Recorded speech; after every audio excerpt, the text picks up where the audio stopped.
This is Aaron Johnson from the Information Johnson, and the following clip will be from my book to podcast with a group of my friend, the book girl. So I subscribe to that, but this week I will post it here so you guys could see it well.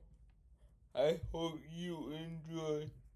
Remember, like and subscribe and comment what you think. What's up, everybody? My name is Carlos Hernandez. That is Isaiah Cujo. Yo. That is Aaron Johnson. I don't know where I'm pointing. That is Aaron Yo! Johnson. That is Christopher Allen. Yo! And that is our special guest for today, Enrique. Enrique Mendoza. What goodies? You don't need to say the government name. That was Yeah, unnecessary. why'd you say government? What the hell? Yo! Yeah, why you say my government name, boy? Anyway, we were having a discussion about what makes a good trade, and I thought it would be good to record this conversation. Take it away, boys. The way that you do. Take it away. Let's see. So Chris came up with the idea since I have Micah Parsons on my team because everybody knows that what happened with Jerry Jones and the Kenny Clark and the 2 first-round picks to get Micah Parsons. Would that be a suitable trade? If I was Jerry and if I was thinking intelligently, I would not trade Micah Parsons for that price tag. And I believe that Jerry could have paid Micah the money that he deserved. Yeah, I agree with you. I also think fantasy wise, like doing that trade for any kind of player, I think it depends on like the draft picks that you would get for him, but And the I don't value. the value. I don't know if it would be a good enough trade, at least for me, for my I, person. well, yeah. To me, in my opinion, I think it would be harder to do that. I think it would be harder to do that for a development player because usually in the first round or second round, you usually go for offensive players anyway. Hmm. So you're most likely going to get a stud quarterback or wide receiver with those picks, not really a defensive player. Right, Defensive player you would have saved for like maybe a fourth or fifth, or maybe even like a sixth round pick. right.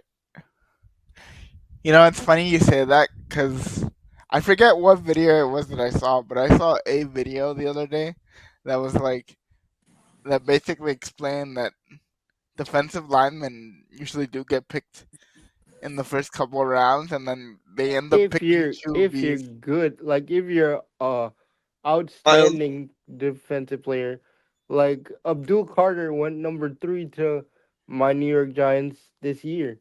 He Yeah. was I mean that's a real NFL draft. No, no, I get what you're saying. I'm just saying, like, video wise, because I was, like, looking up videos on YouTube. I just found it interesting how if you want to defensive. go if we're talking about fantasy perspective, your first priority should be running backs, wide receivers, so on and so on. And then Yeah. later down the line, you could possibly get a good quarterback, like Chris said before. Mhm. Like, okay, so people were angry, but I will do it a different well. And I know how to normal stuff is. I know, but I like to get my comment by the fourth round because for me, I just think that way people can hate me or not, you don't know what you're doing, but put your opportunity for 4 years. I know what I'm doing. All right, So, yeah. all He right. says, Let me ask this to Enrique now. What position do you think is more valuable to draft first, or what is a necessary need to go? Because you've been doing this with us for a while, so what is your perspective on that? Well, from my perspective, whether you are a new beginner or a legendary pro at this, I believe a solidified wide receiver or running back should be the Yeah, main priority. I The believe that absolute too. main priority. If you do not have any weapons that include a wide receiver or a running back, then it's not fit to be on your team, and like it doesn't really value where you want to be in this championship run. I agree with you. I also want to say, like, after, because before we did our draft, I did do a little bit of research. And I want to say, like, after doing the research that I did try to do wide receiver and running back first. I did find it really funny though how I tried to go outside the norm for like at least my second pick, and I'm pretty sure I went QB second, and people were looking at me like I was insane. They were like, "What the hell? Why are you picking your QB so early?" I'm Nah, like, listen. For a beginner, I understand where you would go QB first, "Yeah, cause QBs go off. Good QBs go off like that, but QBs like Patrick Mahomes, Lamar Jackson, Josh Allen, I'm surprised that they fell so low. Like I believe Josh Allen fell to the third round, and he yeah, was. I didn't even realize I was like number 9, and I could have picked Josh Allen right then and there, but I decided to go with our wide receiver first, mm. and that was my boy Malik Neighbors, the and fun." I go. No, I was gonna say the funniest thing about that whole situation is I feel like overall I ended up getting mediocre QBs, but like, you know, Yeah, you kind of did, but I didn't want to say hey, hey, anything. Caleb's doing good work, okay?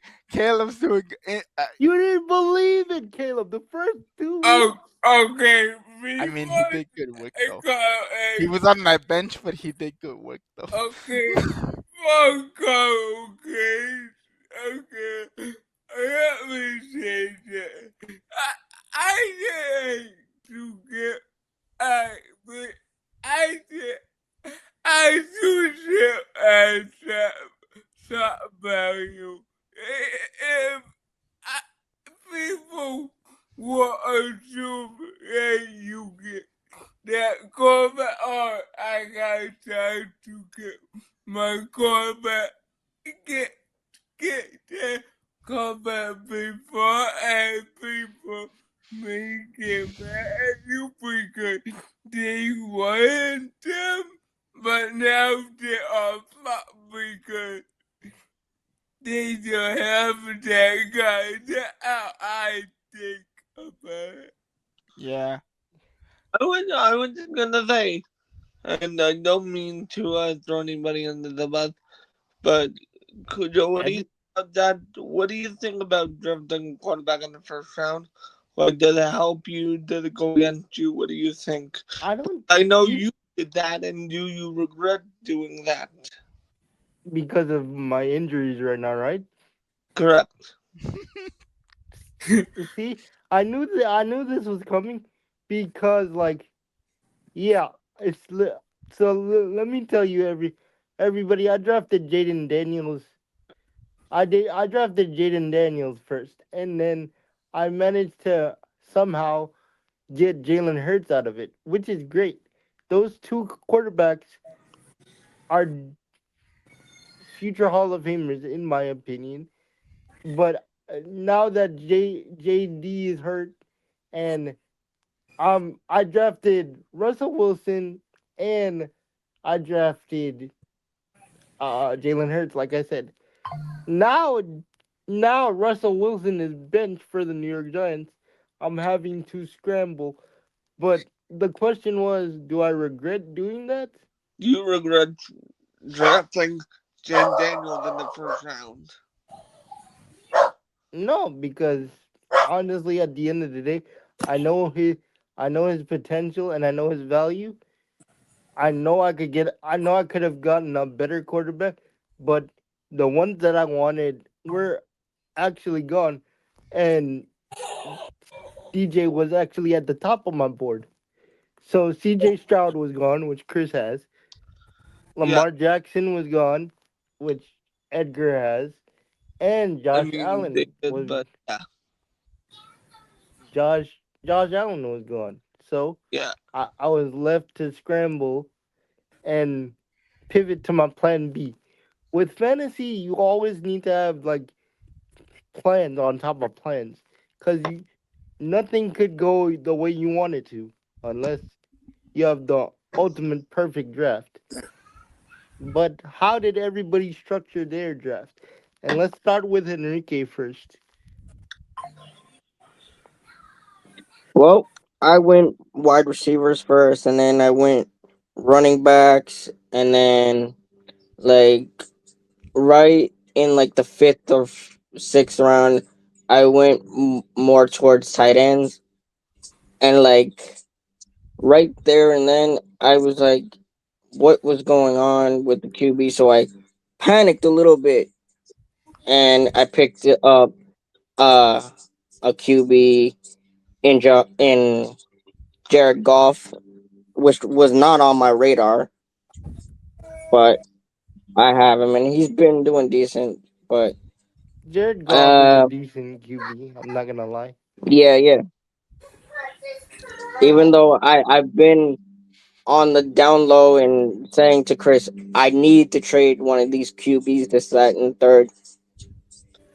And for now that I see Jared Goff, he's been doing decent.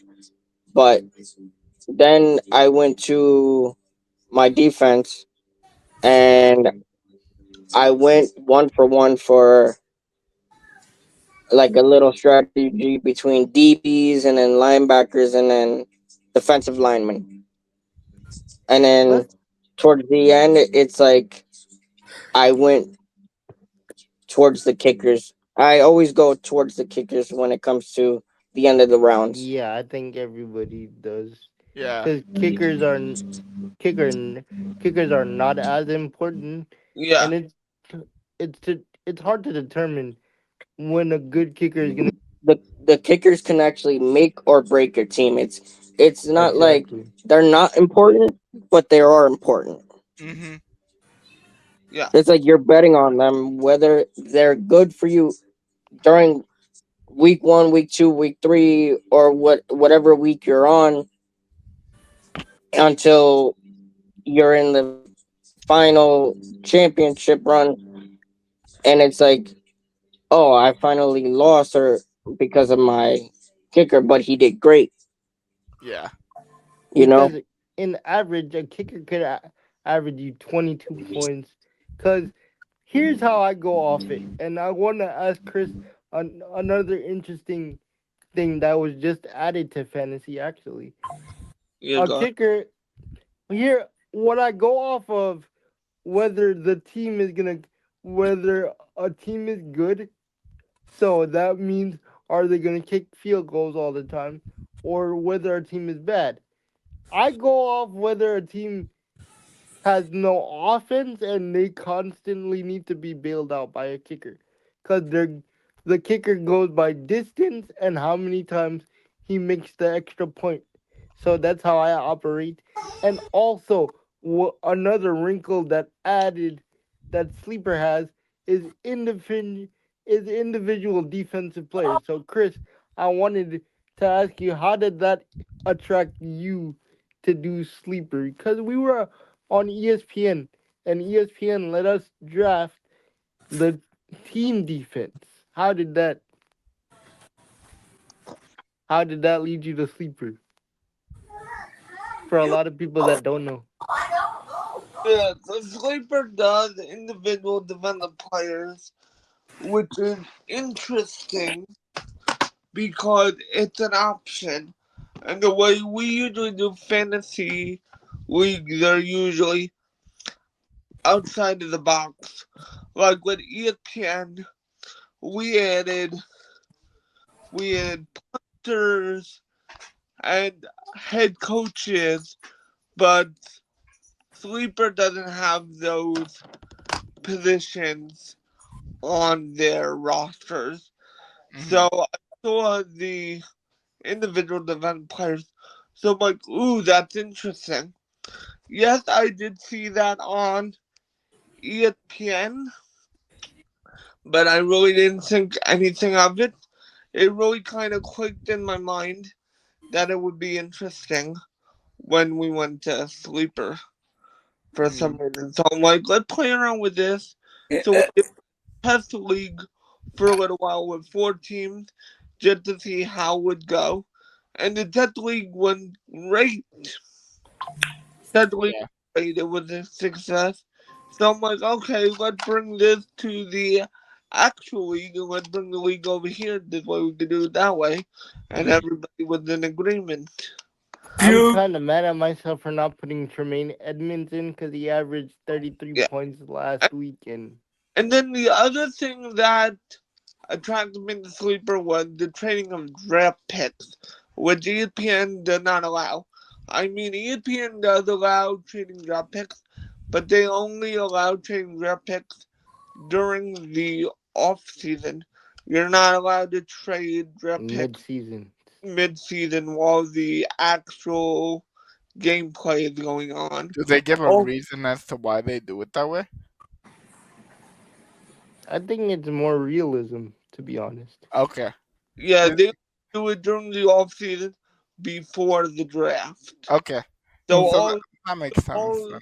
so all the draft picks have to be set in stone before the draft happens. So So, you can trade them so how we did it before the last draft. year was Chris could explain this, but I think how we did it last year, everybody would, everybody that did bad would get get their draft pick like 2 days. I think 2 days or 3 days before the draft, and then you, all the draft picks that you compiled this year, you could use that as a trading piece to move up or move back in the Hmm. draft. Wait, what do you mean? So, like for the off season, like you said, people like it depends on the how you do because I don't think people explain how we do the draft.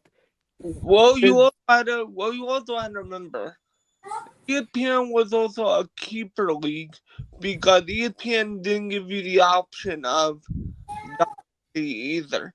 It was only redraft or keeper. And I believe the most you could keep on ESPN was like six, right? was like It was no, no. It was like maybe 20 or however big the That No, was roster. a it was lot. 10. It was basically the size of the roster. But I said, you know what, let's keep 10. So everybody keep 10. And our roster size at the time, I think, was 20. So you keep Yeah. half of the roster. That's what we did. So 20 Hmm. you man, just 20 man roster, you keep 10. You keep half of the roster. Hmm. So basically, everybody had 20 picks to trade. Some people did trade their picks in the off season. Some people didn't. I mean, it was great. I mean, but what drew me to Sleeper was that you could trade picks mid-season mid season. in order to get a leg up on another player. But Yeah. because that was really pissing me off. Because like I would make a trade for somebody and I'll be like, I don't think this is fair. Just trading this player for this player. Hmm. But if I add another player to it, I feel like it's too much. That's why I wish I could trade a pick. because then a pick could even it out. But I don't have that asset right now because we're in the middle of the season. Yeah. So kind of what pissing me off. But like Cujo pointed out to me, there's one advantage to when it comes to trading that ESPN has that Sleeper doesn't, which is it gives you an overall rating of each player that you're receiving and getting rid of. So it actually tells you if you're receiving the lower end or receiving the higher end before you actually submit the trade proposal to the other person to see if you actually want to do it. Another aspect I wanted to bring up about it too was I think the interesting thing to me in terms of like overall stats and everything is the fact that, and I can be corrected like from both of you, from Cujo and from you, Chris, because I don't keep track of everyone's actual names in the league, but I'm Yeah, pretty sure like next to me, Enrique has the most highest potential, like maximum wise, at least for this past week, from what I saw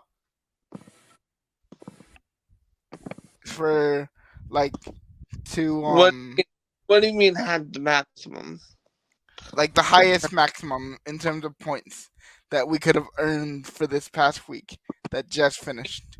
I mean, that's another thing. ESPN shows a weekly report, so it's Hmm. something similar to that, but it's not exactly what Sleeper shows. I mean, Hmm. ESPN to me is more. I'm gonna use this word, but I don't mean it this way. ESPN is more dramatic with their weekly reports, where Sleeper shows who the best player on each team in each position. I mean, who the best player in each position that was started and what team they're from. And Yeah. then who's the best player that wasn't started in each position and what team they're on. And then who was the most efficient, who was the least efficient, who got the highest score, who got the lowest score, who got the highest margin, who got the smallest margin, who got the most points in a loss, who got the least amount of points in a win. Where ESPN is like, okay, this week versus so and so, they really went tooth and nail. Yeah. So and so ended up with X amount of points, and so ended up X amount of points. It really came down to so and so with the final touchdown at the last minute of whatever quarter period. Like, Hmm. more dramatic about like how the game actually went down than actually showing you who had a breakout game. I mean, they do they do tell you like who the most who the person with the most points was for the week and what Yeah. team they were on and like the next four after him. But they don't show like them by position like Sleeper does. And they'll show like false starts, which I think is a great thing. And then they'll show the person with the most points that wasn't started, and then the next four after that. I Which, I also think that that's like really cool and interesting. The fact that they show the false starts, because that yeah, that makes it. they show the false starts of who got the least amount of points, and then the next four after that. This way you know not to start them again.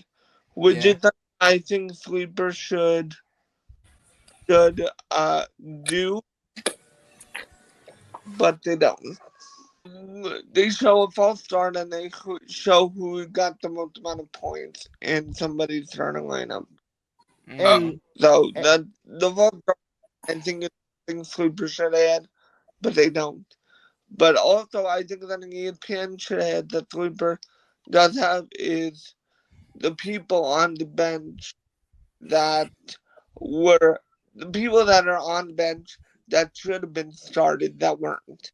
That's something that ESPN. It's like the opposite. Like sleepers shows it, but ESPN doesn't, and then sleepers.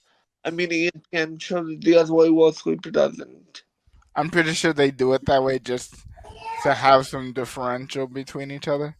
The thing Yeah, for the thing for me, and I find interesting, they allow you to do mock draft by what position you get in the draft, so you could see which would be available. So you could have a ESPN too. ESPN did that. I don't remember that actually. Yeah, I don't know why, but it will try. I picked up, but for me, I don't know why. Super encouraged easier for me than ESPN. And with Sleeper, you could actually DM in. And yeah. I mean, like, ESPN you could do that. They added that like a season or two ago, but you yeah, can like DM in ESPN. yeah, on ESPN when it came to the draft, I was like, what the fuck?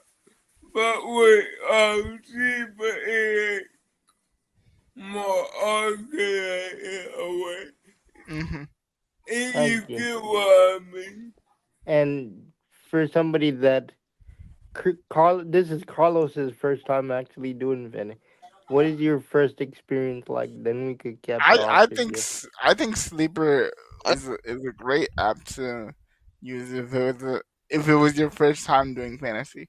Not I budget, by the way, but I we I mean, if you guys want to, I mean, you know, we're open for a I also want to sponsorship.